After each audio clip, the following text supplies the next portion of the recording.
we're not gonna get too much into the prison stuff. I mean, as far as like the hard stuff, because you know, they made it 30 years, now he home. But part of that, before we get him coming home, talk about like, you know, one day you wake up and you open your eyes and you see Meek Mill coming to prison. How was that? Like, how was like, was he scared in jail? Like, was he like coming at John like quiet, scary? Like, how did y'all come? How was that? Yeah, like nobody talk about how Meek Mill was in prison. I ain't hear that story yet. No, that's a good question. So by the time Meek came to prison, I was down SCI Chester.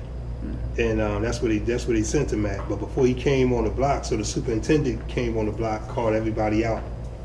He was like, read us the riot act. We gonna have, you know, Robert Meek Mill Williams is coming on the block. First time I see somebody trying to extort him, y'all going to the hole, and just all this bullshit, right? And so you know they talked to everybody, they, you know, threatened everybody, and then he came on the block. And everybody always asks me, you know, was he scared when he came through? And I seen people that were scared to come through. And no, he wasn't scared. You know, as soon as he came through, you know, a person that's nervous and scared, when they come through and they go to their cell, a lot of times they stay in their cell, pause for a minute, look up, peek out the window. So he came right in, went in his cell, dropped his stuff off, came right out into like the day room, and just sat down. So everybody pretty much was like starstruck. And nobody wasn't saying nothing to him. So all the young boys, you know, they come through, they always gravitate towards me because I teach them certain things, work out with them. So I slid up on him. So I'm like, what's up, black man? So he like, damn, we like, what's going on? I'm like, yeah, this shit crazy, right? They said, yeah, they gave me 2 years. I said, you ain't gonna do 2 years, you're gonna do 6 months. They told me, no, they gave me 2 years. I said, bro, you're gonna do 6 months. And the people is gonna push for your release because what she did to you is so blatant, right? He told me, no, they already gave me. I said, bro, trust me. Speak like you don't know me like that. But remember I told you, you ain't gonna do no more than 6 months. And he only did like 5.5 months. About that. And I remember explaining it to him. When he was asking me when I came home. He said, how you know I was only gonna do a certain amount of time? I said, because one thing all the people need is to be activated. You know what I mean? And then once there's something, an injustice happened that's so blatant, it activates the people, it's gonna be like a snowball effect. And they're gonna have to capitulate, they're gonna have to bow out. And that's what they did. You know, but no, he wasn't scared. You know, he came in and just from that encounter, you know, me and him started busting it up. You know, 2 days after he got there, you know, everybody was cooking him all this stuff. The Puerto Rican boys, they cooked him a pizza, a jailhouse pizza, like the size of, like this joint was like this big, right? So then Italian boys made him a Italian dish with oodles and noodles and all this other stuff, right? Showing him love. Yeah, but they damn near killed him because that's all sodium. I'm like, bro, don't eat all that shit. You're gonna die in this joint. You gonna have a heart attack. He's smashing it. So like the 4th day, I go to his cell. He in the bed. I'm like, yo, you going to eat? He wake up, his eyes red. He like, man, my head about to bust. He like, my head, what's going on? What's going on? I said, bro, that's that sodium. Yeah. You eating all that bullshit. That's sodium. You got a sodium overdose. So I gave him some stuff to like bring the sodium down.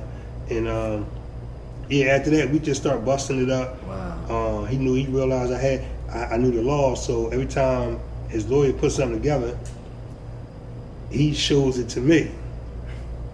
And I give him, tell him to change this or add this, and he'll do it, and you know what I mean, he come up on it. But I want to say this too about his situation, what people don't really never acknowledge.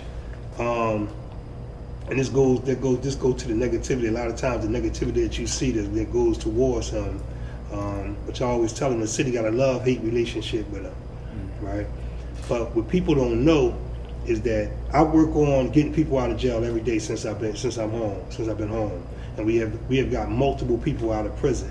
But we're getting a lot of people out of prison based on what is called a no-call list of all these corrupt detectives.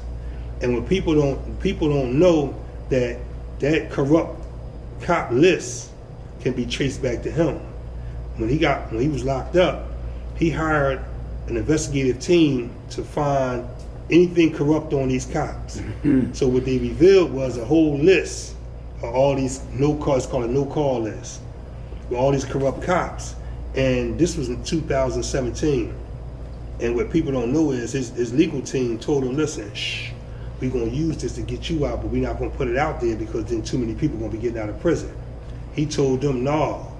He said, no, y'all going to use that to get me out, and then we're going to use that to get everybody else out.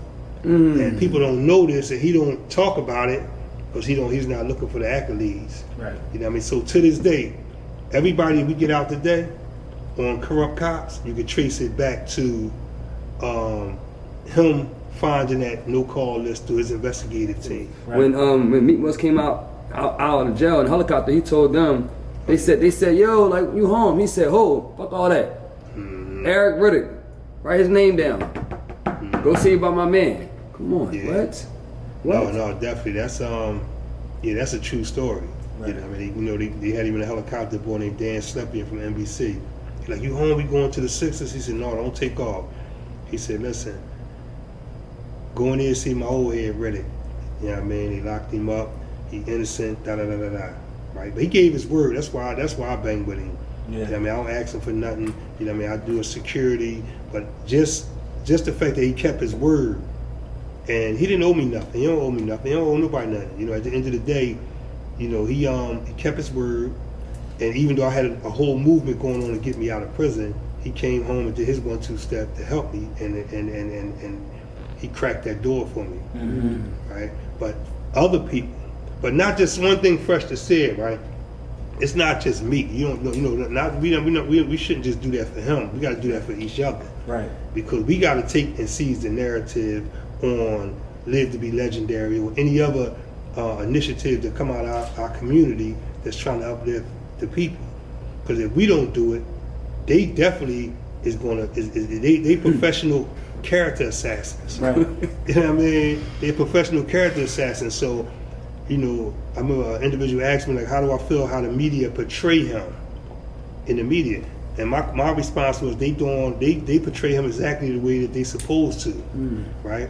You know, in a negative manner. But us, it's our job to use these outlets and create a narrative that's accurate, Talk about it. right? That's empowering. So it's not their job to save us. It's not just our job to save us. Yeah. You know what I mean? Yeah. My bad, Scoe. One thing. You good. Go ahead. Like, I know, like, I'm privileged. I'm blessed to be his friend. So I'm able to see him and me relationship. He don't ask me for nothing. I don't even try to get on. Yo, ask me. Look. He like, fresh. I'm a man. He a man. He got a lot going on. I'm gonna get it. You know what I'm saying? My own way. I'm doing my thing. Like, I'm not his friend for what he got. I'm his friend because I like him as a human being. What? You feel me? Like. It's different. My bad, Scoe. That's what I want to say that. No, go ahead. You know. Yeah. I mean,